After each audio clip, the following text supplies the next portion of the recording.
విద్య మహిళలను ఉన్నత స్థానానికి మహిళలనే కాదు ఎవరినైనా సరే ఉన్నత స్థానానికి తీసుకువెళ్తుంది. మహిళలు విద్యలో ముందడుగు వేస్తే మరింతగా ఉన్నత స్థాయికి వెళ్తారని నిరూపించింది మహిళా యూనివర్సిటీ. 1983లో అప్పటి సీఎం ఎన్టీ రామారావు మహిళల కోసం ప్రత్యేకంగా యూనివర్సిటీని ఏర్పాటు చేశారు. అది దేశంలోనే రెండో యూనివర్సిటీ. ప్రస్తుతం అప్పట్లో ప్రారంభమైన ఈ యూనివర్సిటీ ఇప్పుడు 50 శాఖలతో దినదినము ప్రవర్ధమానం అవుతుంది. ప్రస్తుతం ఆ యూనివర్సిటీ వీసీ వెన్న ఉమ గారు ఉన్నారు. అంటే యూనివర్సిటీ ఎప్పుడు ప్రారంభించారో అప్పటి నుంచి ఇప్పటి వరకు ఇక్కడే ఆమె అధ్యాపక వృత్తిలో కొనసాగుతూ వీసీగా వైస్ ఛాన్సలర్గా ఎంపికయ్యారు. గుంటూరు జిల్లా తెనాలికి చెందిన ఆమె అనేక ప్రతిష్టాత్మకమైన విద్యా సంస్థల్లో ఉన్నత విద్యను అభ్యసించి తిరిగి ఇక్కడ తన జీవితం మొత్తం ఈ యూనివర్సిటీకి అంకితం చేశారు. ప్రస్తుతం ఉమ్మగారు ఉన్నారు. ఆమెను అడిగి మరిన్ని విషయాలు తెలుసుకుందాం. మేడం చెప్పండి, మీ విద్యాభ్యాసం ఎక్కడెక్కడ సాగింది? నేను స్కూలింగ్ అంతా వరంగల్ జిల్లాలో చదువుకున్నానండి. ఫాతిమా గర్ల్స్ హై స్కూల్లో. డిగ్రీ హైదరాబాద్లో చేశాను, College of Social Work. MA మాత్రం Tata Institute of Social Sciences ముంబైలో చదువుకున్నాను. పిహెచ్డి ప్రోగ్రామ్ మహిళా విశ్వవిద్యాలయంలో లెక్చరర్గా చేరిన తర్వాత కామన్వెల్త్ స్కాలర్షిప్ మీద సెలెక్ట్ అయ్యి యూనివర్సిటీ ఆఫ్ ఈస్ట్ ఆంగ్లియా నారిచ్లో 3 సంవత్సరాలు ఫుల్ టైం పిహెచ్డి ప్రోగ్రామ్ చేసి తిరిగి మళ్ళీ మహిళా విశ్వవిద్యాలయానికి నా సర్వీస్ అందించడానికి వచ్చినాను. మేడం, మీదైతే గుంటూరు జిల్లా, అటు వరంగల్, ఇటు వివిధ ప్రాంతాల్లో చదువుకున్నారు. అంటే మీ తల్లిదండ్రులు ఎక్కడ అంటే ఉద్యోగస్తులా లేకపోతే వ్యవసాయకుడు? మా ఫాదర్ అండి he's a teacher, maths teacher ఆయన. కానీ అంతకుముందు రోడ్స్ అండ్ బిల్డింగ్స్ కాంట్రాక్టర్గా చేసేవాళ్ళు. ఆయన మనస్తత్వానికి అది నచ్చక టీచింగ్ ఫీల్డ్ ఎంచుకొని ప్రైవేట్ ఇన్స్టిట్యూట్లోనే ఆయనే పెట్టుకొని మ్యాథ్స్ని పిల్లలకి బోధించడం ఆయన సంతోషకరమైన అంశంగా భావించి ఆయన చేయడం జరిగింది. ఆయన మా బాబాయ్ ఇద్దరు కలిసి చేసేవాళ్ళు. అయితే మా తల్లిదండ్రులు ఇద్దరు కూడా పిల్లల్ని బాగా పెంచడానికి, మంచి జీవితం ఇవ్వడానికి విద్య అనేది చాలా ముఖ్యం, దానికి మనం ప్రాముఖ్యత ఇవ్వాలి అనే ఉద్దేశంతో మేము 3 ఆడపిల్లలము, 1 తమ్ముడు, నలుగురిని కూడా మంచి మంచి విద్యా సంస్థల్లో పెట్టి ఎన్ని ఒడిదుడుకులు ఎదుర్కొన్నా కూడా ఎక్కడ కాంప్రమైజ్ అవ్వకుండా మా విద్యని కొనసాగించారు. మాకు పూర్తి ప్రోత్సాహాన్ని అందజేశారు. అయితే ఈరోజు మేము నలుగురం కూడా మంచి స్థాయిలో ఉన్నామనంటే ఆ క్రెడిట్ అంతా కూడా మా తల్లిదండ్రులకే మేము ఇవ్వాలని నేను గట్టిగా నమ్ముతున్నానండి. ఈ విశ్వవిద్యాలయం స్థాపించినప్పటి నుంచి మీరు ఇక్కడ ఉన్నారు. అప్పట్లో పరిస్థితి ఎలా ఉంది? ఎన్ని శాఖలతో ప్రారంభమైంది? ఇన్ని భవనాలు ఉన్నాయా? ఎంతకాలం పట్టింది భవనాల నిర్మాణానికి? 1983 మేలో నేను టాటా ఇన్స్టిట్యూట్ ఆఫ్ సోషల్ సైన్సెస్లో ఎంఏ పూర్తి చేసిన తర్వాత ఇక్కడ తిరుపతిలో మహిళా విశ్వవిద్యాలయం పెడుతున్నారు. అందులో సోషల్ వర్క్ కోర్సును కూడా స్టార్ట్ చేస్తున్నారని తెలుసుకొని మా సీనియర్ ద్వారా నేను ఆగస్ట్ 83లో ఇక్కడ జాయిన్ అవ్వడం జరిగింది. 83-84 సంవత్సరం అంతా కూడా స్టాఫ్ అడ్హాక్ బేసిస్ మీదే ఉన్నారు. పర్మనెంట్ స్టాఫ్ అంటూ ఎవరూ లేరు. అప్పుడు 7 కోర్సెస్, 13 మంది స్టాఫ్ మాత్రమే మేము ఉండేవాళ్ళము. సొంత బిల్డింగ్స్ ఏమీ లేవు. కాకపోతే ఈ డైరీ ఫామ్లోని ఈ 130 ఎకరాలని టీటీడీ మహిళా విశ్వవిద్యాలయానికి ఇచ్చేటట్టుగా ఈ యూనివర్సిటీ స్థాపించాలన్న సంకల్పంతో చేసిన అప్పటి ముఖ్యమంత్రి గారు శ్రీ ఎన్టీ రామారావు గారు ఆ భూమిని మహిళా విశ్వవిద్యాలయానికి ఇచ్చేటట్టుగా ఏర్పాటు చేశారు. అది ఏర్పాటు చేసి మా సొంత బిల్డింగ్స్ వచ్చేంత వరకు మేము పాలిటెక్నిక్ బిల్డింగ్లో కొన్ని గదుల్లో మాత్రమే క్లాసెస్ నిర్వహించేవాళ్ళము. అది సర్దుకున్నామని మాకు అనిపించలేదు. రాబోయే మహిళా విశ్వవిద్యాలయంకి మేము పునాదులు వేస్తున్నామనే ఒక భావంతో మేము 13 మంది కూడా అప్పుడు ఉన్న స్టూడెంట్స్ తోటి 7 కోర్సెస్లో క్లాసెస్ చెప్పడము. తర్వాత టెంపరరీ షెడ్స్ వేశారండి. ఇప్పటికి కూడా మాకు అదే ఉంది, టీచింగ్ కాంప్లెక్స్ అంటాం దాన్ని. ప్రస్తుతం వాటిని స్టోర్స్ పెట్టుకోవడానికి, కొన్ని ల్యాబ్స్ని ఏర్పాటు చేయడానికి ఆ కాంప్లెక్స్ని మేము గుర్తుగా ఇంకా అలాగే ఉంచుకున్నాము. ఎప్పటికి కూడా దాన్ని ఉంచాలనే భావనలోనే నేనున్నాను. తర్వాత 86లో మొట్టమొదట మేము ఒక బిల్డింగ్ని ఏర్పాటు చేశాము. అది హ్యుమానిటీస్ బ్లాక్. ఆ హ్యుమానిటీస్ బ్లాక్ని ఎన్టీ రామారావు గారే వచ్చి ఇనాగ్రేట్ చేయడం అనేది జరిగింది. అది సోషల్ సైన్సెస్ బ్లాక్గా ఇప్పుడు ఉంది. మా క్లాసెస్, సోషల్ వర్క్ క్లాసెస్ కూడా ఆ బిల్డింగ్లోకే ఫస్ట్ టైం షిఫ్ట్ అవ్వడం జరిగింది టీచింగ్ కాంప్లెక్స్ నుంచి. తర్వాత ఇప్పుడు నంబర్ ఆఫ్ బిల్డింగ్స్ వచ్చినాయి. ఏపీ గవర్నమెంట్ క్యాపిటల్ గ్రాంట్ ద్వారా కానీ, యూజీసీ ఇచ్చినటువంటి గ్రాంట్ ద్వారా కానీ, సెల్ఫ్ ఫైనాన్స్లో వచ్చినటువంటి గ్రాంట్ ద్వారా కానీ మేము అనేక బిల్డింగ్స్ని ఈరోజు నిర్మించుకోగలిగాము. క్లాస్ రూమ్స్కి ఏం కొదవలేదు, హాస్టల్కి ఎటువంటి తక్కువ లేదు. దాదాపు 4,000 మంది విద్యార్థినులు రాష్ట్రం మొత్తం నుంచి కూడా వచ్చి, కాశ్మీర్ నుంచి కూడా మన దగ్గర పిల్లలు ఉన్నారు, ఫార్మసీలో నర్సింగ్లో కూడా ఉన్నారు, బయోటెక్నాలజీలో కూడా నార్త్ ఇండియాలో డీబీటీ ఎంట్రన్స్ బేస్ చేసుకొని వచ్చే పిల్లలు ఉన్నారు. సో ఈరోజు మంచి వ్యాప్తి చెందింది. అంతర్జాతీయంగా కూడా మేము ప్రోగ్రామ్స్ని తానా ద్వారా, రాగవాహిని ద్వారా, సుస్వర అకాడమీ ద్వారా మ్యూజిక్ ప్రోగ్రామ్స్ని, డాన్స్ ప్రోగ్రామ్స్ని అందజేయగలుగుతున్నాము. అనేక అంతర్జాతీయ విశ్వవిద్యాలయాలతో కూడా మాకు ఎంఓయూ ఉంది. Student exchange programme, faculty exchange programme ఉంది, పిహెచ్డీని కూడా. అయితే నాకు ఇందులో సంతోషకరమైన విషయం ఏంటంటే 83 నుంచి ఇప్పటి వరకు కూడా అంచెలంచెలుగా ఈ విశ్వవిద్యాలయాన్ని ఎదగటం చూస్తూ దాంతో నా సహకారాన్ని కూడా నేను ఎంతో అందించానని ఒక తృప్తి నాకుంది. ఆ కష్టానికి ఫలితంగానే ప్రభుత్వము గుర్తించి ఈరోజు నాకు ఈ వైస్ ఛాన్సలర్ పదవిని బాగా చేస్తానని ఒక నమ్మకంతో మెరిట్ బేసిస్గా ఇచ్చారని చెప్పారు. దానికి నేను లోకేష్ గారికి, ముఖ్యమంత్రి గారికి, తర్వాత డిప్యూటీ సీఎం గారికి ధన్యవాదాలు తెలియజేస్తాను. మేడం, ఎన్టీఆర్ గారు ఎప్పుడైనా అంటే యూనివర్సిటీ శంకుస్థాపన ఆ తర్వాత కొద్దిసార్లు ఎప్పుడైనా వచ్చాడా, విద్యార్థులతో కలిసి మాట్లాడారా? ఎన్టీ రామారావు గారండి ఎప్పుడూ మహిళా విశ్వవిద్యాలయము అధ్యాపకులు కానీ విద్యార్థి బృందం కానీ కలవాలంటే వెమ్మటే మాకు అపాయింట్మెంట్ ఇచ్చేవాళ్ళు. నాకే అట్లాంటి 2-3 అనుభవాలు ఉన్నాయి. మొట్టమొదట్లో జర్నలిజం సోషల్ వర్క్ 83, 84లో స్టార్ట్ చేసినప్పుడు జర్నలిజంలో మహిళా అధ్యాపకులు లేరు. అయితే జర్నలిజం స్టూడెంట్స్ని స్టడీ టూర్కి హైదరాబాద్కి తీసుకెళ్లాలన్నప్పుడు సోషల్ వర్క్లో నేను మహిళా అధ్యాపకురాలుగా నన్ను వెళ్ళమని అప్పుడు వైస్ ఛాన్సలర్ చెప్పారు. సో జర్నలిజం స్టూడెంట్స్ని తీసుకొని మేము హైదరాబాద్ వెళ్ళి అంతకుముందే కాంటాక్ట్ చేసాం. మీరు పెట్టిన విశ్వవిద్యాలయం నుంచి ఫస్ట్ బ్యాచ్ ఆఫ్ స్టూడెంట్స్ మిమ్మల్ని కలవటానికి వస్తున్నారంటే హ్యాబిట్స్లోని ఆయన నివాసంలో వెంటనే ఆయన మాకు అపాయింట్మెంట్ ఇచ్చి పిల్లలందరితోటి కూడా గంటకు పైన వాళ్ళతోటి డిస్కస్ చేసి ఆయన ఏ ఆశయంతో ఈ విశ్వవిద్యాలయాన్ని స్థాపించారో ఆ ఆశయాల్ని ముందుకు తీసుకెళ్ళటానికి స్టూడెంట్స్, ఫ్యాకల్టీ, టీచర్స్ కూడా కృషి చేయాలి అని మా అందరికీ కూడా చెప్పడం జరిగింది. రెండోది మా హ్యుమానిటీస్ బ్లాక్ ఇందాక చెప్పాను 86లో దాన్ని ఓపెన్ చేశారని. ఆ శంకుస్థాపన కాదు, బిల్డింగ్ని ఇనాగ్రేట్ చేసినప్పుడు ఆయన రిబ్బన్ కట్ చేసినప్పుడు పక్కన సిజర్స్ పట్టుకొని నేనే ఉన్నాను అప్పుడు. సో సార్ తోటి కూడా మాట్లాడడం జరిగింది. తర్వాత ఆయన అందరితోటి కూడా మాట్లాడారు.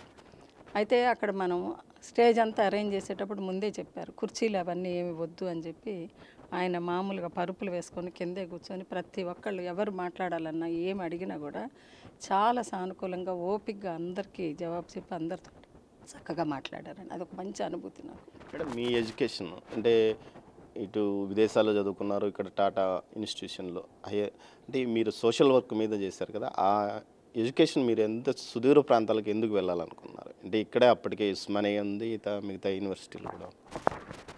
ఇప్పుడు నేను 86లో కాదండి, 76లో నాకు 10th కంప్లీట్ అయింది. తర్వాత నాకు మెడిసిన్ చేయాలని ఒక కోరిక ఉండేది, కానీ అంత ఈజీ కాదు. అప్పుడు మా నాన్నగారు ఏం చెప్పారంటే నీ మనస్తత్వానికి సోషల్ వర్క్ అనే కోర్సు బాగా సూట్ అవుతుంది. ఈ మధ్య నేను ఎక్కడో డాక్యుమెంట్స్లో చూశాను, ఇప్పుడు అడ్మిషన్స్కి నోటిఫికేషన్ వచ్చింది. హైదరాబాద్లో ఉస్మానియా యూనివర్సిటీ కింద కాలేజ్ ఆఫ్ సోషల్ వర్క్ అని ఉంది, అది బిఎస్డబ్ల్యూ ప్రోగ్రాము, నీ మనస్తత్వానికి సూట్ అవుతుంది, అందులో చేరు అన్నారు. మాకు ఎప్పుడు ఆయన గైడు కాబట్టి ఆయన చెప్పిన దాన్ని చూసి నేను కూడా కొంచెం అసలు ఏంటి ఆ కోర్స్ అని తెలుసుకొని కాలేజ్ ఆఫ్ సోషల్ వర్క్లో 3 సంవత్సరాలు చేరాను. స్కూల్లో నాకు పడిన పునాది ఒక రకమైంది అయితే కనుక కాలేజ్ ఆఫ్ సోషల్ వర్క్లో మా టీచర్స్ ద్వారా నేను నేర్చుకున్నది చాలా ఎక్కువ అంటే వాళ్ళు సోషల్ వర్క్ కోర్సునే కాకుండా జీవితం అంటే ఏంటి, మనం ఎలాగ అందులో మెసులుకోవాలి, ఇతరులకి మనం ఎలా అండగా ఉండొచ్చు, వాళ్ళ జీవితాలని సరిదిద్దటం కోసం సోషల్ వర్క్ అనే ఒక వృత్తి ఎలా ఉపయోగపడుతుంది. అంటే జనరల్గా సోషల్ వర్క్ని సోషల్ సర్వీస్ కింద అనుకుంటారు. సోషల్ సర్వీస్ డిఫరెంట్ అండి. సోషల్ వర్క్ అనేది ఒక ప్రొఫెషనల్ కోర్స్. అయితే నేను అక్కడ చదువుకునేటప్పుడు మా టీచర్స్ ఇద్దరు టాటా ఇన్స్టిట్యూట్ ఆఫ్ సోషల్ సైన్స్లో చదువుకొని మాకు అధ్యాపకులుగా వచ్చారు. వాళ్ళు మాకు స్ఫూర్తి. సరస్వతి మేడం అని, నాకు ఇప్పటికి కూడా నేను టచ్లో ఉన్నాను మేడం తోటి. వాళ్ళని చూసి నేను ఇన్స్పైర్ అయ్యి టాటా ఇన్స్టిట్యూట్లోనే చదువుకోవాలి అని ఒక సంకల్పంతో ప్రయత్నం చేశాను. టాటా ఇన్స్టిట్యూట్లో ఎంట్రన్స్ నేషనల్ లెవెల్లో ఉంటుంది. మొట్టమొదటిసారి నేను అందులో సెలెక్ట్ అయ్యాను. అప్పుడు బాంబేకి పంపి చదివించటం అనేది మా నాన్నగారికి అంత సులువైన విషయం ఏం కాదు, వ్యవసాయ ఆధారిత కుటుంబం కాబట్టి. కానీ ఆయన ఫుల్ సపోర్ట్ చేశారు. నేను టాటా ఇన్స్టిట్యూట్కి వెళ్ళి 2 ఇయర్స్ అక్కడ కష్టపడి చదువుకున్నాను.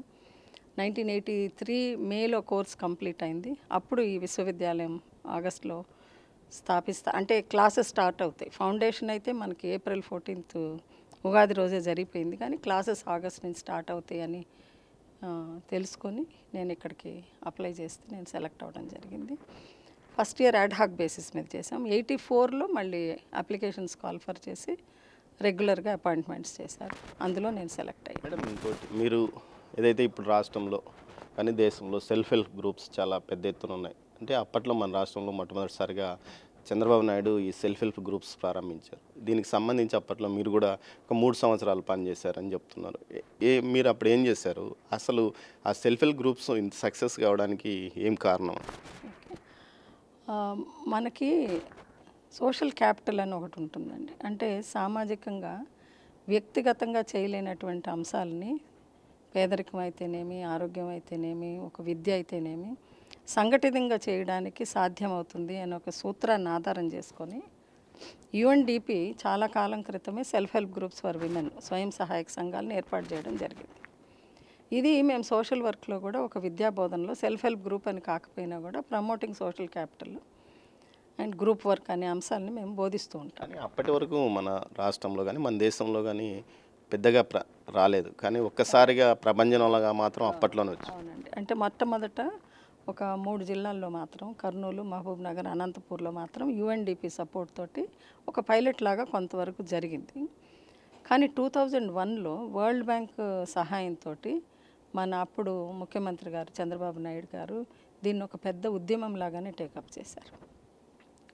అండ్ మొట్టమొదట డిపిఐపి, డిస్ట్రిక్ట్ పావర్టీ ఇనిషియేటివ్ ప్రాజెక్ట్ అనే పథకం ద్వారా మొదట 6 జిల్లాలని ఎంపిక చేసుకుని వాళ్ళల్లో ఒక ప్రణాళికాబద్ధంగా విమెన్ స్వయం సహాయక సంఘాలను ఏర్పాటు చేయడం పేదరిక నిర్మూలన కోసం అయినప్పటికీ కూడా మహిళలు సాధికారత పొంది తద్వారా పేదరిక నిర్మూలన జరగాలి అనే ఒక అభిప్రాయంతో ముందు సంఘాలను ఏర్పాటు చేయడం, అందులో poorest of the poor first అని, అంటే అందరికంటే పేదవాళ్ళనే ముందు ఎంచుకొని ఒక ప్రణాళికగా వాళ్ళని సంఘాలు చేస్తూ సంఘాలని పటిష్టపరుస్తూ దాంట్లో భాగంగానే వాళ్ళతో పొదుపు అనే ఒక అలవాటు వాళ్ళల్లో నేర్పిస్తూ పొదుపు చేసుకొని మేము కూడా సాధించగలము అని ఒక 6 నెలల పాటు వాళ్ళు నిరూపించుకుంటే తర్వాత బ్యాంక్ నుంచి వాళ్ళకి లింకేజెస్ వచ్చి మెల్లిమెల్లిగా ఇండివిజువల్ గ్రూప్ లోన్లు తీసుకొని అక్కడ మళ్ళీ కామన్ ఇంట్రెస్ట్ గ్రూప్స్ అని ఏర్పాటు చేశారు. అంటే ఏ వృత్తిలో అయితే వాళ్ళు పైకి రావాలనుకుంటున్నారో అలాంటి ఆశయం ఉన్న వాళ్ళందరినీ మళ్ళీ కామన్ ఇంట్రెస్ట్ గ్రూప్గా చేసి దానికి ఒక మైక్రో ప్లాన్ డెవలప్ చేసి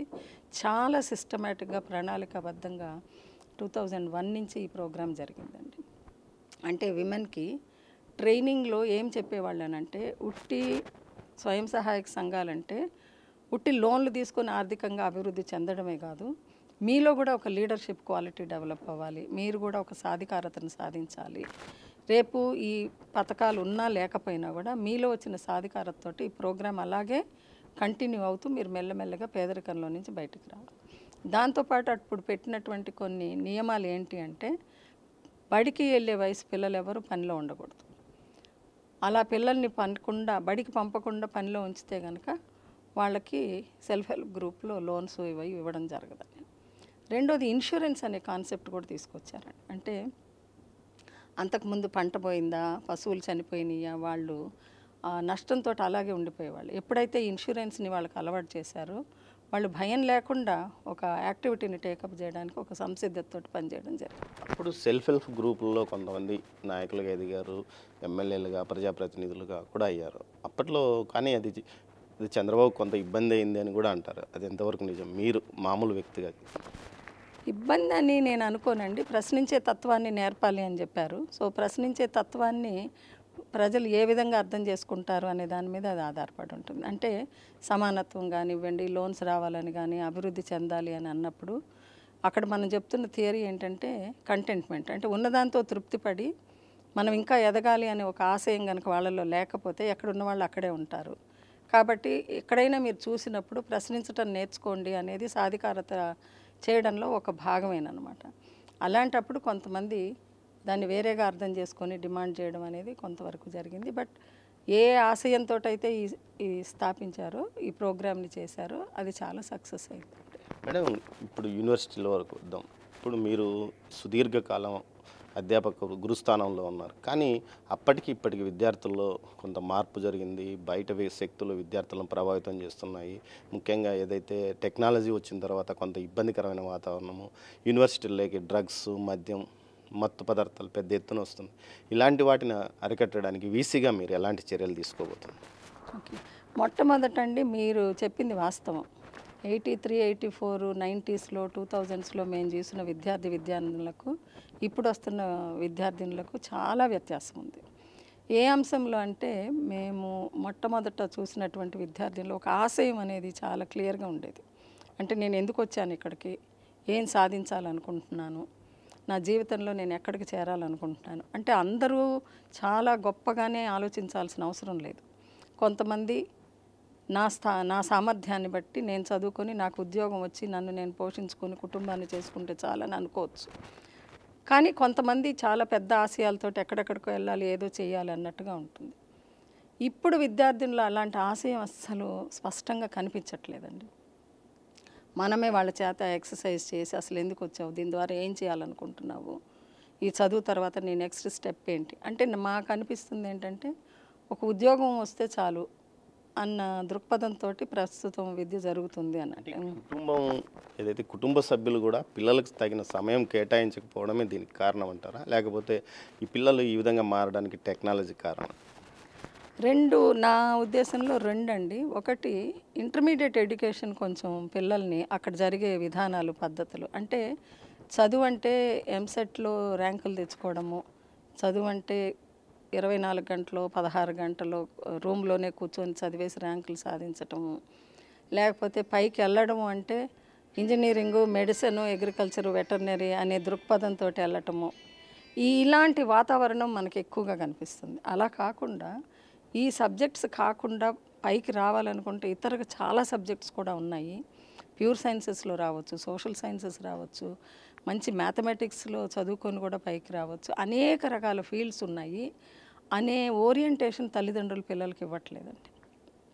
రెండోది ఏంటంటే పిల్లలకి ఒకవేళ ఆ విధంగా ఇంట్రెస్ట్ ఉన్నా కూడా దాన్ని తల్లిదండ్రులు అర్థం చేసుకోకుండా, ఎందుకంటే ఫారిన్ వెళ్ళిపోవడం, అక్కడ సంపాదించడం, ఈ ఆలోచన విధానంలోనే ఉన్నారు కాబట్టి జరుగుతున్నటువంటి డెవలప్మెంట్స్ని, ఇతర ఫీల్డ్స్ ఏంటి అనేది తెలుసుకోకుండా, పిల్లలకి నచ్చిన వాతావరణంలో పెరగనివ్వకుండా, ఈ ఇంటర్మీడియట్ కాలేజెస్లో చాలా స్ట్రిక్ట్ కండిషన్స్లో చదువుకుంటున్నప్పుడు వాళ్ళ ఆలోచన శక్తి, వాళ్ళ ఇష్టాలని వాళ్ళు కోల్పోతున్నారని నేను అనుకుంటున్నాను. హైయర్ ఎడ్యుకేషన్ లాంటి యూనివర్సిటీస్లో మనం ఇప్పుడు దాన్ని కల్పించలేమండి. కొంతవరకు మేము ప్రయత్నం చేస్తాము, ఎందుకంటే మాకు కూడా మెంటరింగ్ సిస్టమ్ అనేది ఉంది. మా స్ట్రెంగ్త్, మా మహిళా విశ్వవిద్యాలయంలో మా స్ట్రెంగ్తే మా మెంటరింగ్ సిస్టమ్ అనమాట. అందరు స్టూడెంట్స్ని కూడా టీచర్స్కి అలొకేట్ చేస్తాము. సో వాళ్ళ యొక్క చదువులోనే కాకుండా ఆల్రౌండ్ డెవలప్మెంట్లో కూడా ఎలాంటి అయినా ఇబ్బందులు ఎదుర్కొంటూ ఉంటే వాళ్ళకి కొంచెం guidance, career guidance, placements, next exam, teaching వైపు వెళ్ళాలనుకున్న వాళ్ళకి నెట్కి ఎట్లా ప్రిపేర్ అవ్వాలి, సెట్కి ఎట్లా ప్రిపేర్ అవ్వాలి, ఇలాంటి గైడెన్స్ కూడా మేము ఇవ్వడం జరుగుతుంది. ఇంకా రెండోది మీరు అడిగారు టెక్నాలజీ. టెక్నాలజీ చాలా చాలా ఇబ్బందులు కలిగిస్తుందండి పిల్లలకి. పర్టికులర్గా ఇంటర్మీడియట్ తర్వాత వచ్చినటువంటి పిల్లలకి ఇది అంటే ఓపెన్ ఎన్వైర్న్మెంట్, చాలా ఫ్రీడమ్ ఉన్నటువంటి వాతావరణంగా వాళ్ళు భావిస్తున్నారు. చదువు పరంగా కూడా స్మార్ట్ ఫోన్స్ తప్పనిసరి అయ్యే పరిస్థితి వస్తుంది. ఎందుకంటే అన్నీ అందులోనే పంపటం, మెటీరియల్ పంపటం. స్మార్ట్ ఫోన్స్ వాడడం తప్పు కాదు, కానీ అవసరం మేరకే వాడడం అనేది చాలా ముఖ్యం. సో అది అబ్యూస్ జరుగుతుందండి. అంటే విద్య కోసమే కాకుండా దాన్ని విద్య కంటే ఎక్కువగా ఇతరత్ర ఉపయోగాలకు వినియోగించడం అనేది కూడా జరగటం వల్ల కొన్ని ఇబ్బందులు రావడం అనేది ఉంటుంది. కానీ మేము పసిగట్టి ముందే వాళ్ళకి లైఫ్ స్కిల్స్ ఎడ్యుకేషన్ ఇస్తామండి. ఫస్ట్ ఓరియంటేషన్ ప్రోగ్రాంలో చేరంగానే ప్రతి విద్యార్థికి కూడా లైఫ్ స్కిల్స్ అనేది నేర్పుతాం. ఇది యుఎన్ ఇచ్చినటువంటి 10 జీవిత నైపుణ్యాలు. అందులో problem solving, critical thinking, decision making, ఇలాంటి అంశాలు అనమాట. వాటి మీద ట్రైనింగ్ ఇవ్వడం వల్ల దాని యొక్క ప్రభావం మాకు చాలా బాగా కనిపిస్తుంది. సమస్యలు ఎవరన్నా తెలియకుండా అందులో పడుతున్నా కూడా మేము ముందే అంచనా వేసి వాళ్ళని రెక్టిఫై చేయడానికి మాకు ఈ ట్రైనింగ్ ఉపయోగపడుతుంది. మేడం, యూనివర్సిటీలో స్టార్టప్ ఒకటి స్టార్ట్ చేశారు, అది ఎలా నడుస్తుంది? ఎవరైనా ఔత్సాహిక పారిశ్రామికవేత్తలు తయారయ్యారా? మనకి 2018లో దుర్గా భవానీ వైస్ ఛాన్సలర్గా ఉన్నప్పుడు అప్పుడు మన సెంట్రల్ గవర్నమెంట్ కూడా మోడీ గారు ఈ ఇంక్యుబేషన్ ఇన్నోవేషన్ కల్చర్ని ఎడ్యుకేషనల్ ఇన్స్టిట్యూషన్స్ కూడా మనం ప్రమోట్ చేయాలి అనే ఉద్దేశంతో అనేక స్కీమ్స్ని పెట్టడం జరిగిందండి. సో మనం టెక్నాలజీ బిజినెస్ ఇంక్యుబేటర్ అని అప్పుడు స్టార్ట్ చేయడం జరిగింది. తర్వాత 2 సంవత్సరాలకి బయోటెక్నాలజీ డిపార్ట్మెంట్ ద్వారా DBT డిపార్ట్మెంట్ ఆఫ్ బయోటెక్నాలజీ ద్వారా మనం విమెన్ బయోటెక్నాలజీ కూడా స్టార్ట్ చేసాము. మెల్లిమెల్లిగా మనకి ఆర్టిఫిషియల్ ఇంటెలిజెన్స్ సెంటర్ వచ్చింది. తర్వాత లైవ్లీహుడ్ బిజినెస్ స్కూల్, ఇట్లా ఒక 7-8 ఇన్స్టిట్యూషన్స్ ద్వారా మనము ఒక సినర్జీ కిందకి తీసుకొచ్చి విమెన్లోనే కాకుండా ఎవరికైతే ఉత్సాహం ఉందో వాళ్ళందరిలో కూడా మనం ఇన్నోవేషన్ని ఐడియాస్ ఉంటే కనుక ప్రమోట్ చేయాలనే ఉద్దేశంతో మనం 17-18 నుంచే ఈ కార్యక్రమాన్ని చేపట్టడం జరిగింది. TBI చాలా ముందుకెళ్తుంది. మనకిప్పుడు 41 స్టార్టప్స్ ఉట్టి TBI ద్వారా ఉన్నాయి. మొత్తం కలిపితే కనుక 50 పైనే స్టార్టప్స్ ఉన్నాయి.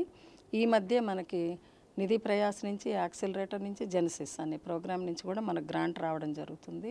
సో మనం అప్లికేషన్స్ కాల్ఫర్ చేసి మంచి ఐడియాస్ ఉన్న వాళ్ళ అప్లికేషన్స్ ఎక్స్టర్నల్స్ తోటి ప్రజెంట్ చేయించి మనం వాళ్ళకి గ్రాంట్ ఇవ్వడం జరుగుతుంది. ప్రస్తుతానికి ఇంకా ఇండస్ట్రీలోకి అయితే 2 వెళ్ళారు, ఇంకా మిగతా వాళ్ళు డిఫరెంట్ స్టేజెస్లో ఉన్నారు. ఖచ్చితంగా కొన్ని పెద్ద పెద్ద ఇండస్ట్రీస్ ఇందులో నుంచి రావడానికి అవకాశం ఉంది. మేడం, పీజీ సెట్ ఇప్పుడు ఏ యూనివర్సిటీకి ఆ యూనివర్సిటీ జరిగితే ఎవరు ఏ యూనివర్సిటీకి ఎంపిక చేసుకునే పరిస్థితి ఉండేది. కానీ ఇప్పుడు రాష్ట్ర వ్యాప్తంగా ఒకే సెట్ కావడం వల్ల కొంత ఇబ్బందికరమైన పరిణామం ఏర్పడిందని విద్యార్థులు అంటున్నారు. ఈ విషయంలో మీరు ఏమైనా ప్రభుత్వాన్ని కోరారా?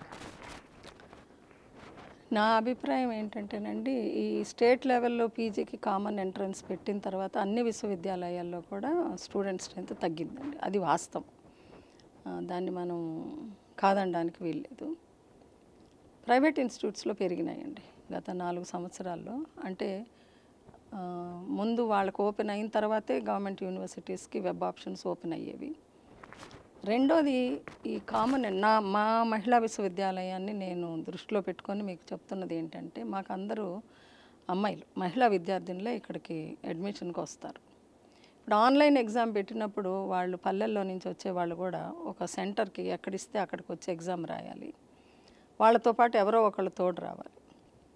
ఆ రోజు ఎవరికైనా కుదరకపోతే అమ్మాయి ఎగ్జామ్ తీసుకోలేకపోతుంది. రెండోది డిగ్రీ లెవెల్లో వాళ్ళకి ఆన్లైన్ ఎగ్జామ్ తీసుకోవడం అనే దాని మీద ట్రైనింగ్ అనేది అసలు ఉండదు. కాబట్టి వాళ్ళు ఆన్లైన్ ఎగ్జామ్ తీసుకునేటప్పుడు పిల్లలు మాకు ఇచ్చిన ఫీడ్బ్యాక్ ఏంటి అంటే, అన్ని క్వశ్చన్స్ టైంకి వాళ్ళు కంప్లీట్ చేయలేక దాన్ని వాళ్ళు ఇన్కంప్లీట్గానే వదిలేసి వచ్చినప్పుడు క్వాలిఫై అవ్వడం లేదు. తర్వాత స్పాట్ అడ్మిషన్స్కి చాలామంది వస్తున్నారు. స్పాట్ అడ్మిషన్స్కి వచ్చినప్పుడు వాళ్ళకి స్కాలర్షిప్ రాదు, బికాజ్ ఎంట్రన్స్ ద్వారా రాలేదు కాబట్టి స్కాలర్షిప్ రాదు. అలాంటి ఇబ్బందులు కూడా ఈ అమ్మాయిలు ఎదుర్కోవడం జరుగుతుంది. మేము ఎంట్రన్స్ పెట్టినప్పుడు మేము 5 సెంటర్స్లో ఫిజికల్గానే ఎగ్జామ్ పెట్టేవాళ్ళం. హైదరాబాద్లో, విజయవాడ, వైజాగ్, కర్నూలు, తిరుపతి. కాబట్టి వచ్చి కూర్చొని రాసినప్పుడు మాకు చాలా ఎంకరేజింగ్గా ఉండేవి అడ్మిషన్స్ అన్నీ కూడా. చాలా డిపార్ట్మెంట్స్లో పోటీ కూడా ఉండేది. అంటే అప్లై చేసినన్ని సీట్లు లేక కొన్నిసార్లు డెసిషన్ ఎగ్జిక్యూటివ్ కౌన్సిల్లో పెట్టి, స్టాండింగ్ కౌన్సిల్లో పెట్టి సీట్స్ పెంచినటువంటి పరిస్థితి నుంచి ఈరోజు సీట్లు నిండని పరిస్థితికి వచ్చాము కొన్ని డిపార్ట్మెంట్స్లో. అదొక కారణం అయితే, రెండోది రెవెన్యూ అండి. అడ్మిషన్స్ అనేది యూనివర్సిటీకి రెవెన్యూ ఇవ్వటానికి, అంటే డబ్బు కొంచెం సంపాదించడానికి ఒక అవకాశం అది. ఎప్పుడైతే అది సెంట్రల్ అయిపోయిందో యూనివర్సిటీస్కి దానివల్ల రాబడి అనేది ఏమీ లేదు. మహిళా విశ్వవిద్యాలయం లాంటి వాళ్ళకి మాకు అఫిలియేటెడ్ కాలేజెస్ లేవు కాబట్టి ఒక మేజర్ సోర్స్ ఆఫ్ రెవెన్యూ కూడా మాకు తగ్గిపోయింది. గత నెల 19న మన లోకేష్ గారు, మినిస్టర్ గారు ఇక్కడికి వచ్చినప్పుడు నేను ఈ మాట రిప్రజెంట్ చేసి ఒక లెటర్ ఇవ్వడం కూడా జరిగింది. మాట్లాడి కనుక్కొని దాని మీద ఒక నిర్ణయం తీసుకుంటానని చెప్పారు. గతంలో స్టార్టింగ్లో ఎంత బడ్జెట్తో యూనివర్సిటీ నడిచేది, ఇప్పుడు ఎంత బడ్జెట్ ఉంది? బడ్జెట్ వరకు మాకేం ఇబ్బంది లేదండి, ఎందుకంటే ప్రతిసారి మేము పెట్టిన బడ్జెట్ మాకు వస్తూనే ఉంది. మధ్యలో లాస్ట్ 2-3 ఇయర్స్లో కొన్నిసార్లు రిలీజెస్ చాలా లేట్ అయినాయి, శాలరీస్ డిలే అయినాయి. ఇప్పుడు మాత్రం చాలా రెగ్యులర్గా 3-4 తారీఖుల్లోనే మాకు జీతాలు పడిపోతున్నాయి. కాకపోతే ఏం జరిగిందంటేనండి 12th ప్లాన్ వరకు యూజీసీ గ్రాంట్ ఉండేది. శాలరీస్కి స్టేట్ గవర్నమెంట్ ఇచ్చినా కూడా బ్లాక్ గ్రాంట్ ద్వారా, క్యాపిటల్ గ్రాంట్ అని కూడా కన్స్ట్రక్షన్స్ కానీ ఎక్విప్మెంట్ కానీ ల్యాబ్స్ ఎస్టాబ్లిష్ చేసుకోవడం కానీ యూజీసీ నుంచి ప్లాన్ గ్రాంట్ అని 5 సంవత్సరాలకు ఒక గ్రాంట్ వచ్చేది. సో 12th ప్లాన్ అయిపోయిన తర్వాత యూజీసీ నుంచి పెద్దగా గ్రాంట్ అనేది పెద్దగా కాదు, అసలు గ్రాంట్ అనేది ఏం లేదు. మనం ప్రత్యేకంగా ఏమైనా ప్రాజెక్ట్స్ పెట్టుకుంటే ప్రాజెక్ట్స్ రీసెర్చ్ చేసుకోవడం కోసం గ్రాంట్ వస్తుందే తప్ప మిగతా ఏం లేవు. కాబట్టి మన మిగతా సోర్సెస్ నుంచి కూడా యూనివర్సిటీని డెవలప్ చేయాలంటే ఆలోచించాలి. ప్రస్తుతం మాకు పిఎం ఇంతకుముందు మేము రూసాలో 20 crores సక్సెస్ఫుల్గా కంప్లీట్ చేసిన తర్వాత ఇప్పుడు పిఎం ఉషా ప్రధాన మంత్రి ఉచిత శిక్షా అభియాన్ కింద ఒక 100 కోట్ల గ్రాంట్ వచ్చింది. సో దాని ద్వారా మేము రీసెర్చ్ పరంగా కానీ ల్యాబ్స్ని ఎస్టాబ్లిష్ చేసుకోవడం కానీ రెనోవేషన్స్ కానీ 4 కొత్త బిల్డింగ్స్ కట్టుకోవటానికి కానీ ఈ గ్రాంట్ మాకు చాలా ఉపయోగపడుతుంది. యూనివర్సిటీని ఇంకా ఉన్నత స్థాయికి తీసుకెళ్ళడానికి కూడా ఉపయోగపడుతుంది. ఎన్ఐఆర్ఎఫ్ ర్యాంకింగ్లో మేము ప్రస్తుతం 101 to 150 రేంజ్లో ఉన్నాము. దాన్ని బాగా ఇంప్రూవ్ చేయాలనేది ఒక ఆశయంతో నేను పనిచేయాలని అనుకుంటున్నాను. యూనివర్సిటీ వీసీగా మీరు ఎలాంటి ముద్ర ఇవ్వబోతున్నారు? అంటే ప్రతి వీసీలో అంతా ఏదో ఒక తమదైన ముద్రను చూపించాలని ప్రయత్నిస్తున్నారు. అంటే సుదీర్ఘకాలం పాటు ఇక్కడే మీరు పనిచేశారు కదా, ఎలాంటి ముద్ర వేయబోతున్నారు, ఎలాంటి మార్పులు తీసుకురాబోతున్నారు? అంటే సుదీర్ఘకాలంగా నేను ఇక్కడ పనిచేస్తున్నాను కాబట్టి మాకు అంచెలంచెలుగా ఎదిగేటప్పుడు మేము ఎదుర్కొంటున్న సమస్యలు ఏంటి, ఎందులో మేము బాగా పైకి వెళ్ళాము, ఎందులో వెనకబడి ఉన్నాము అనేది నాకు అర్థమవుతుంది. మా ఎన్ఐఆర్ఎఫ్ టీం డైరెక్టర్ గారి ద్వారా మా ఎక్కడున్నాం మనం, ఎందుకు వెనకబడి ఉన్నాము అనేది మనం చూస్తే కనుక ఎన్ఐఆర్ఎఫ్ ర్యాంకింగ్ ఎవ్రీ ఇయర్ కూడా మాకు ఇంప్రూవ్ అవుతూనే ఉంది. మేము 151 to 200 బ్యాండ్లో నుంచి ఇప్పుడు 101 నుంచి 150 బ్యాండ్కి ఎదిగాము. కాకపోతే 100 లోపు ఉన్న వాళ్ళకి గ్రాంట్ వేరేగా ఉంటుంది గవర్నమెంట్ నుంచి, సెంట్రల్ గవర్నమెంట్. 50 లోపు వేరేగా ఉంటుంది, 25. ఇప్పుడు మొన్న ఏఎన్ఆర్ఎఫ్ అని అనుసంధాన్ నేషనల్ రీసెర్చ్ ఫౌండేషన్ అని సెంట్రల్ గవర్నమెంట్ రీసెర్చ్ గ్రాంట్ ఇవ్వటానికి ఒక ప్రణాళిక తీసుకొచ్చింది.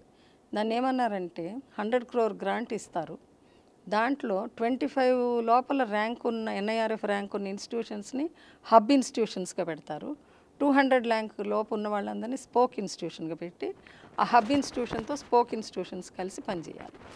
అప్పుడు మేము బిట్స్ పిలాని హైదరాబాద్ క్యాంపస్తో ఒక స్పోక్ ఇన్స్టిట్యూషన్గా వాళ్ళ హబ్ ఇన్స్టిట్యూషన్గా చేరాము. అప్పుడు అనిపించింది మనకే మంచి ర్యాంక్ ఉంటే కనుక మనమే ఒక హబ్గా ఉండి ఇంకొక 5-6 ఇన్స్టిట్యూషన్స్ని మనం కలుపుకొని వాళ్ళకి సలహాలు ఇచ్చే స్థాయిలో ఉండేవాళ్ళం కదా అని. దానికి కొంచెం టైం పడుతుంది, అసాధ్యమేమి కాదు.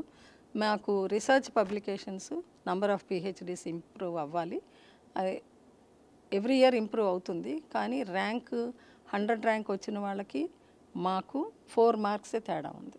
కాబట్టి నెక్స్ట్ టైం 100 లోపు మేము ఖచ్చితంగా తేగలుగుతాము. ఇంకొంచెం కాలంలో మేబీ 4 or 5-6 ఇయర్స్లో ఎన్ఐఆర్ఎఫ్ ర్యాంకింగ్ కూడా చాలా బాగా ఇంప్రూవ్ చేయడానికి స్కోప్ ఉంది, చేస్తాము. మినిస్టర్ గారు కూడా ఎన్ఐఆర్ఎఫ్ మీద ఫోకస్ చేయమని చెప్పారు, తప్పకుండా మేము వచ్చేస్తాం. ఏదైతే ప్రైవేటు యూనివర్సిటీలు ఎక్కువ కావడం వల్ల ప్రభుత్వ యూనివర్సిటీల మీద కొంత అంటే విద్యార్థులు రావడం లేదు, దీంతోపాటు రిక్రూట్మెంట్స్ కూడా చాలా కాలంగా ఆగిపోయినాయి. దీంతో మీరు కాంట్రాక్టులు లెక్చరర్స్ మీద ఆధారపడిన పరిస్థితి. మొత్తం మీద మహిళా యూనివర్సిటీలో ఎన్ని ఖాళీలు ఉన్నాయి మేడం? ఇప్పటి లోపల రిక్రూట్మెంట్ జరగబోతుంది? మాకు 60% స్టాఫ్ ఉన్నారండి శాంక్షన్ పొజిషన్స్లో, మిగతా 40% ఈ సంవత్సరం రిక్రూట్మెంట్స్ జరుగుతాయని చెప్పారు. కాకపోతే ఒక జీవో ద్వారా కాంట్రాక్ట్ ఫ్యాకల్టీస్ని ఒక ఫిక్స్డ్ స్కేల్తో తీసుకొని ఎవ్రీ ఇయర్ 1000 ఇంక్రిమెంట్ ఇచ్చేటువంటి విధానాన్ని ఏర్పాటు చేశారు. కాబట్టి కాంట్రాక్ట్ స్టాఫ్ తోటి మేము కొన్ని కోర్సెస్ని ఈరోజు నడపడం జరుగుతుంది. ఫుల్ స్ట్రెంత్ వచ్చిందంటే మాత్రం చాలా ఉపయోగంగా ఉంటుంది, రీసెర్చ్ ఇంకా బాగా చేయడానికి అవకాశం ఉంటుంది, నెంబర్ ఆఫ్ పిహెచ్డీస్ కూడా పెరిగే అవకాశం ఉంటుంది. ఫైనల్గా ఒక మాట, వీసీల మీద రాజకీయ ఒత్తిడి ఉంది, రాజకీయ కారణాలతో రాజీనామాలు చేశారంటూ శాసనమండలిలో కొద్ది రోజులుగా గొడవ జరుగుతుంది. అదేవిధంగా మీకు కూడా ఏమైనా రాజకీయ ఒత్తిడి ఉందా? మీరు జాయిన్ అయినారు, ఇన్ఛార్జ్ వీసీగా కొద్ది కాలం 8 నెలలు పనిచేశారు, మళ్ళీ రెగ్యులర్ అయ్యారు. అంటే బయట నుంచి మీకు ఏమైనా ప్రెజర్ ఉందా? రిక్రూట్మెంట్ వాళ్ళని తీసేయండి, వీళ్ళని పెట్టండి, ఇలాంటి ఏదైనా అధికార పార్టీ నుంచి? నేను జూలై 19th ఇన్ఛార్జ్ వీసీగా ఛార్జ్ తీసుకున్నానండి. మళ్ళీ ఫిబ్రవరి 19th రెగ్యులర్ వీసీగా తీసుకున్నాను. నా మీద ఎటువంటి ఒత్తిడి లేదు, ఫలాంది చెయ్యండి అని కానీ నాకేం లేదు. ఒకటే మాకు చెప్పింది ఏంటంటే, మీకు ఇచ్చిన ఎటానమీని, ఫ్రీడమ్ని మీరు సద్వినియోగం చేసుకోండి. యూనివర్సిటీ బాగుపడడానికి, యూనివర్సిటీ డెవలప్ అవ్వడానికి ఏమేం చర్యలు తీసుకోవాలో ధైర్యంగా చర్యలు తీసుకోండి, భయపడాల్సింది లేదు, గవర్నమెంట్ మీ వెనక ఉంది. మాకు ఇంతవరకే చెప్పారు కానీ మా మీద ఎటువంటి ఒత్తిడి తీసుకురాలేదు. స్థానిక నాయకులు ఏమీ ఒత్తిడి తీసుకురాలేదండి. మా మీద ఎటువంటి ఒత్తిడి లేదు అసలు. మేడం ఇంకోటి, ఈ మత్తు పదార్థాల మీద అవేర్నెస్ క్లాసులు జరుగుతున్నాయి. అసలు లోపలికి ఎలా వస్తుంది, వీటిని అడ్డుకోవడానికి ఎలాంటి చర్యలు తీసుకోబోతుంది? మాకు ఒక సంఘటన జరిగిందండి, తెలుసు అప్పుడు అందరికీ. వీసీ మా క్యాంపస్లో జరిగింది, పేపర్లో వచ్చింది, అంతా జరిగింది. అది ఒక లా డిపార్ట్మెంట్లో స్టూడెంట్, వాళ్ళ హస్బెండ్ ఎస్వి యూనివర్సిటీలో, ఇద్దరు లాలో చేరారు. వాళ్ళకి బయట కూడా అదే ఉందని మేము విన్నాము. కాకపోతే ఏంటంటే లోపలే స్టూడెంట్స్ని ప్రలోభాలకు గురి చేస్తున్నారు అనేది అర్థం కాక ఒక్క స్టూడెంట్ దానికి ఇదయ్యటం జరిగింది. అది ఎప్పుడైతే ఎఫ్ఐఆర్ బుక్ అయ్యి మా నోటీస్కి వచ్చిందో మేము ఫ్యాకల్టీ అందరినీ కూడా డ్యూటీస్ వేసి మెంటరింగ్ చేస్తూ, కౌన్సిలింగ్ చేస్తూ, ఇంకేమైనా ఇలాంటివి ఉన్నాయా, ఎలా వస్తుంది అసలు అనేది తెలుసుకున్నప్పుడు ఇంకెవ్వరు కూడా ఏ ప్రలోభాలకు గురవ్వలేదు. కాకపోతే హాస్టల్స్ని కొన్ని రోజులు, ఒక 15 రోజుల పాటు నో అవుటింగ్ అనేది పెట్టి, అది కూడా ఎందుకంటే ఏం జరుగుతుందో తెలుసుకోవాలనే ఉద్దేశంతో బాగా చర్యలు తీసుకున్నాము. రకరకాల ప్రోగ్రామ్స్ని కండక్ట్ చేయడం, ఇండివిజువల్గా, గ్రూప్ కౌన్సిలింగ్, తర్వాత లెక్చర్స్ ఆడిటోరియంలో. సైబర్ క్రైమ్ వాళ్ళు వచ్చారు, పోలీస్ వాళ్ళు వచ్చారు, సైకాలజిస్ట్ వచ్చారు, మా ఫ్యాకల్టీ కూడా ఇలాంటి ప్రోగ్రామ్స్ని కండక్ట్ చేశారు. అయితే నేను అనేది ఏంటంటే అండి, పిల్లలకి తెలియదు అవి అందుబాటులోకి ఎందుకు వస్తున్నాయి, అసలు చిన్న చిన్న షాప్స్లో కూడా దొరికేటువంటి పరిస్థితి ఎందుకు కలిగింది, అంత విచ్చలవిడితనాన్ని ఎందుకు ఆ ప్రభుత్వం కంట్రోల్ చేయలేకపోయింది అనేది మాత్రం చర్చనీయాంశంగానే మిగిలిపోతుంది. మేడం ఇప్పుడు ఏదైతే పిల్లల అడ్మిషన్ సమయంలో వాళ్ళ బ్యాక్గ్రౌండ్ ఏదైనా చెక్ చేసి మీరు రిక్రూట్ అదే జాయిన్ చేసుకుంటే ఈ పరిస్థితి ఉండదా, లేకపోతే అది కొంత అభ్యంతరకరంగా కూడా ఉండే అవకాశం ఉంది? మొత్తం మీద జాయినింగ్ సమయంలోనే మీరు ఏదైనా కఠినంగా చర్యలు తీసుకునే అవకాశం? నేను ఇందాక మీకు చెప్పినట్టుగానండి, ఇప్పుడు ఈ కామన్ ఎంట్రన్స్ ద్వారా వాళ్ళు వెబ్ ఆప్షన్స్ పెట్టుకొని మనకు ఎలకేట్ అయినప్పుడు వాళ్ళు వచ్చి ఫీజు కట్టి అడ్మిషన్ తీసుకోవడం మాత్రమే జరుగుతుంది. ఒక 1 వీక్ 10 డేస్ మనకి క్లాసెస్ అయిన తర్వాత మేము ఓరియంటేషన్ ప్రోగ్రామ్ పెడతాం. 3 డే ఓరియంటేషన్ ప్రోగ్రాంలో మనకున్న వసతులన్నీ ఏంటి అనేది ప్రతి ఒక్కళ్ళు, మెడికల్ ఆఫీసర్ తోటి, లీగల్ ఆఫీసర్ తోటి, లైబ్రేరియన్ తోటి, స్పోర్ట్స్ గేమ్స్ ఏమున్నాయి ఇవన్నీ కూడా వాళ్ళకి చెప్పిన తర్వాత 2.5 days ఈ లైఫ్ స్కిల్స్ మీద మేము ట్రైనింగ్ ఇస్తున్నామండి. ఆ లైఫ్ స్కిల్స్ విన్న తర్వాత మాత్రం పిల్లలే ఫీడ్బ్యాక్ మనకి ఇస్తున్నారు. వాళ్ళు వాళ్ళ ఇక్కడ ఉండే కాలాన్ని, కొంతమంది 2 సంవత్సరాలు ఉంటారు, కొంతమంది 3 సంవత్సరాలు ఉంటారు, ఇంజనీరింగ్ వాళ్ళు 4 సంవత్సరాలు, 5 year ఇంటిగ్రేటెడ్ వాళ్ళు 5 years కూడా ఉంటారు. ఆ కాలాన్ని మనం ఎలా సద్వినియోగం చేసుకోవాలి, సైడ్ ట్రాక్ అవ్వకుండా, ప్రలోభాలకు గురవ్వకుండా మన పెట్టుకున్న గోల్ని మనం ఎలా సాధించాలనే దృక్పథంలో వెళ్ళేటట్టు ఆ 2.5 day ట్రైనింగ్ ప్రోగ్రామ్ జరుగుతుంది. అది మెంటరింగ్ తోటి ఫాలో అప్ అవుతుందండి.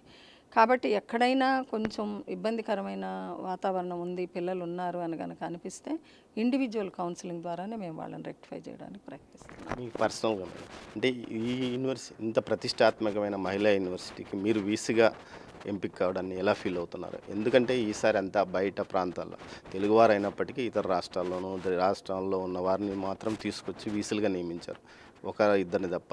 అందులో ఒకరిద్దరిలో మీరు కూడా ఉన్నారు. దీనికి ఎలా ఫీల్ అవుతున్నారు? నాకు చాలా సంతృప్తికరంగా ఉందండి. ఎందుకంటే మన కృషిని, మన కెపాసిటీని గుర్తించి మెరిట్ మీదే ఇచ్చాము అని మినిస్టర్ గారు చాలా క్లియర్గా చెప్పినప్పుడు ప్రతి ఒక్కళ్ళు రాజకీయంగా ఉంటేనో తెలిస్తేనేనో మీకు రావడానికి అవకాశం ఉంది అని నమ్ముతారు. అది ఏమాత్రం నిజం కాదు అని నేను చెప్పదలుచుకున్నాను. ప్యూర్గా మెరిట్ మీద నా శ్రమతోటి, తర్వాత ఈ విశ్వవిద్యాలయంలో ముందు నుంచి ఉన్న వ్యక్తిగా నాకు అన్నీ తెలుసు కాబట్టి ఇంకా బాగా చేయగలదు అని ఒక నమ్మకంతో ఇచ్చారనే సంతృప్తి నాకు చాలా ఎక్కువగా ఉందండి. అందుకనే మళ్ళీ ధన్యవాదాలు చెప్పదలుచుకుంటున్నాను మినిస్టర్ గారు. ఏదైతే ప్రతిష్టాత్మకమైన మహిళా యూనివర్సిటీలో అధ్యాపక వృత్తి నుంచి జీవితాన్ని ప్రారంభించి వీసీగా ఎదిగిన ప్రొఫెసర్ వెన్నం ఉమగారు తనకు ఈ వీసీగా తాను పూర్తి స్థాయిలో పనిచేస్తాను, మహిళా యూనివర్సిటీ ఔన్నత్యాన్ని మరింతగా ముందుకు తీసుకెళ్తానంటుంది. అదే సమయంలో విద్యార్థులు స్వయం కృషితో పైకెదిగే విధంగా స్టార్టప్లు ప్రోత్సాహం కొనసాగుతుంది. దీంతోపాటు ప్రభుత్వం కూడా తనకు అన్ని విధాల అండగా ఉంది, ఎలాంటి రాజకీయ ఒత్తిడి లేదని ఆమె చెప్తున్నారు. మహిళా యూనివర్సిటీ అంటేనే ఎవరు గుర్తొస్తారో ఆయన పేరును చిరస్మరణీయంగా నిలిచే విధంగా తాను మరింతగా కృషి చేస్తానంటున్నారు ప్రొఫెసర్ ఉమగారు. కెమెరా పర్సన్ పురుషోత్తంతో దామోదర్, తిరుపతి నుంచి. For more videos like this, subscribe Big TV channel.